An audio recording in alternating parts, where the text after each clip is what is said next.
Welcome to another edition of Rocky Top Rundown, your one-stop shop for everything Tennessee athletics. I'm Max Pennell. And I'm Riley Haltom. The 19th ranked Volunteers look to continue their winning ways after the bye week against the Texas A&M Aggies in Neyland Stadium this past Saturday.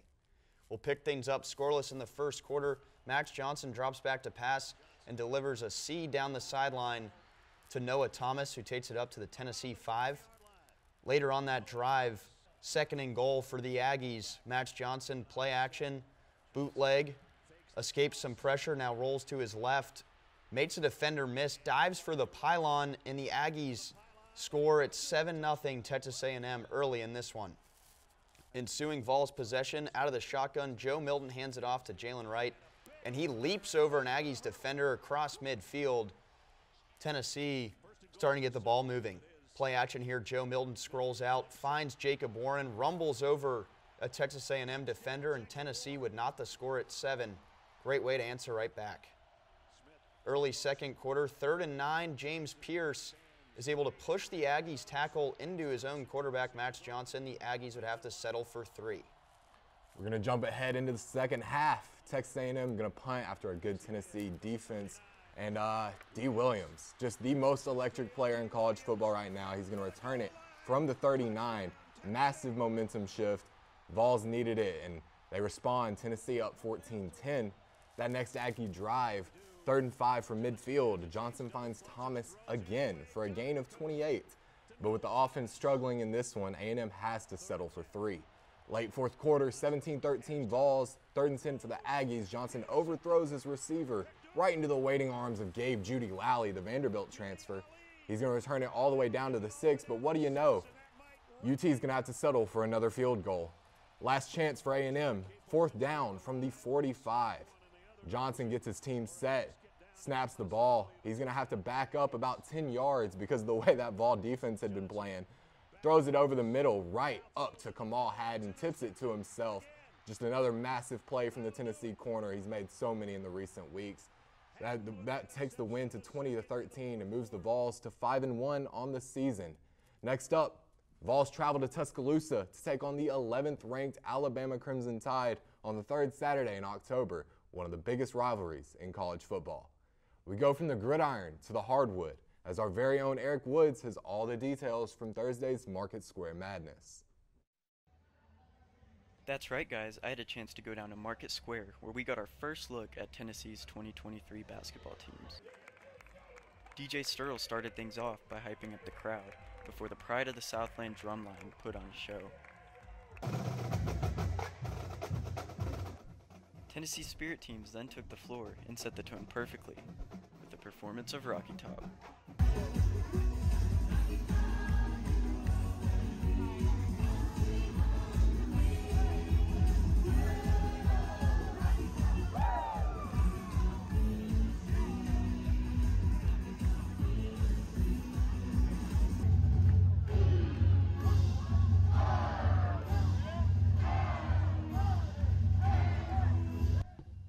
When the crowd was nice and rowdied up, it was finally time for the star of the show to join the floor, Tennessee men's and women's basketball.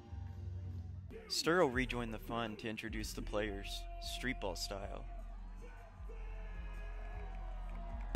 You know he's all the way live. He's wearing number 5.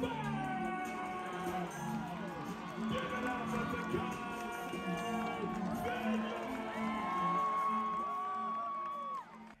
This is the first time many Vols and Lady Vols got a taste of what the fans are like in Knoxville, and Vol Nation did not disappoint. I got to hear from Rick Barnes and Kelly Harper about their thoughts on the event. I just think it's awesome for our fans to be here, and we all appreciate it, you know, and I know our guys, they enjoy it. They love coming out, being able to really touch up our fans and be with them, but you just really appreciate the fans and the fact that you know, we try to put on a good show here. The fireworks, the drum, all that. It's just a great night to have fun and let these guys enjoy what they do. Great crowd, great environment, great atmosphere. And let me tell you, our players on both sides have a lot of fun with this to get out in front of the community and just enjoy Vol Nation, because that's what we were able to do tonight. After a few friendly competitions, it was finally time for the second year of Market Square Madness to come to a close. The two teams brought out their leaders in Rikia Jackson and Josiah Jordan James to give the night's closing speeches. Listen, y'all energy tonight was just through the roof. Like, amazing. I just want to let you guys know how much we appreciate you, how much we love you, and how hard we're working right now to put a smile on your face and make this season one that you'll never forget. So we appreciate you. We can't wait to see y'all. Following a dance party, fireworks, and a drone show, the night was at an end, reminding us that basketball season is just 2 weeks away. I'm Eric Woods, sending it back to Rocky Top Rundown. Thanks, Eric. Lady Vols volleyball has been red hot this season, having won 10 games in a row, heading into a matchup with the 22nd ranked Auburn Tigers. So can they make it 11? First set goes back and forth between the two, but Auburn takes the momentum with this beautiful block by Kendall Kemp. After a timeout, Keandria Granberry smacks one down to start the comeback. The Lady Vols grab the momentum after tying the score at 11 when Auburn sends this one long. Auburn goes on a 4-0 run after this mishit by Tennessee, bringing the Tigers to 19 and Tennessee 20. Tennessee makes that Auburn's final point in the first set and finishes this one out with another Granberry kill. Moving on to set 2, Auburn begins to pull away after a Kyla Swanson block. Auburn up by 3 set point. They get this block to take the set from the Lady Vols.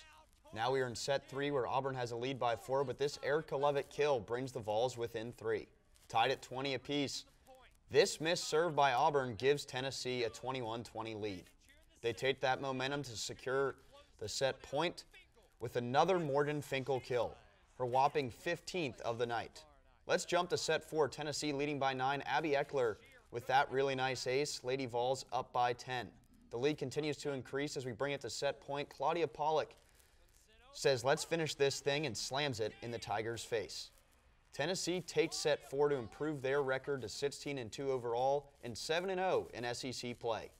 Our own Bryan Cross made it out to the pool Thursday and broke down what he learned at the Tennessee swim and dive meet.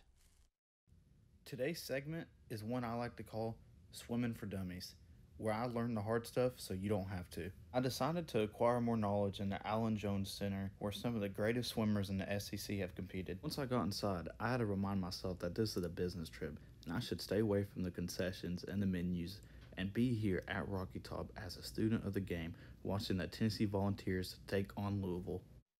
Once inside, my preset thoughts of swimming dramatically flipped as I witnessed a physically draining, multi-layered sport that even features coaches walking beside the players and guiding them as they race. Endurance seemed to go hand to hand with the sport as I watched players swim dozens of laps with 0 breaks in between.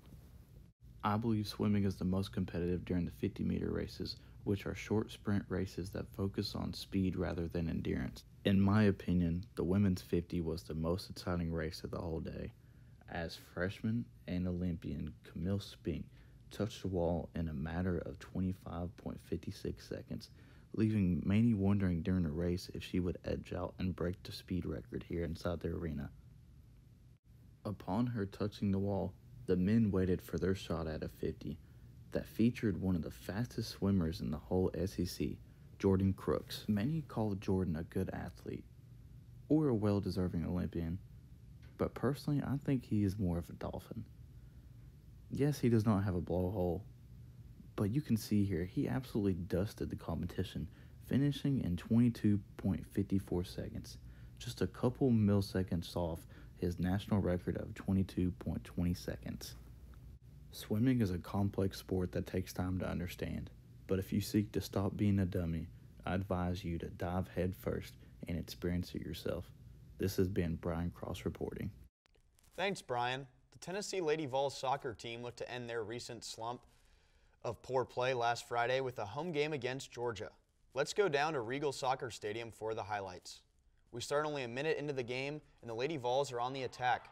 This pass coming from Jordan Fusco to Kate Runyon, who buries it, and that gives the Vols an early 1-0 lead. Just a few minutes later, Georgia answers right back on this beautiful ball from Hannah White just outside the box. Early in the second half now, and a great effort here from Jordan Fusco. but the Georgia goalie is on top of it and makes a great save. The Bulldogs are able to get the ball out of bounds. Now under 18 minutes left to play, Georgia's Mally McKenzie finds Summer Dinnigan for the game-winning goal. Tennessee now has 2 losses and 3 draws in their last 5 games. The Lady Vols play next on Thursday away at Missouri. Well, that's all for this edition of the Rocky Top Rundown. I'm Riley Halton. And I'm Max Pennell. Thank you for watching, and we will see you next time.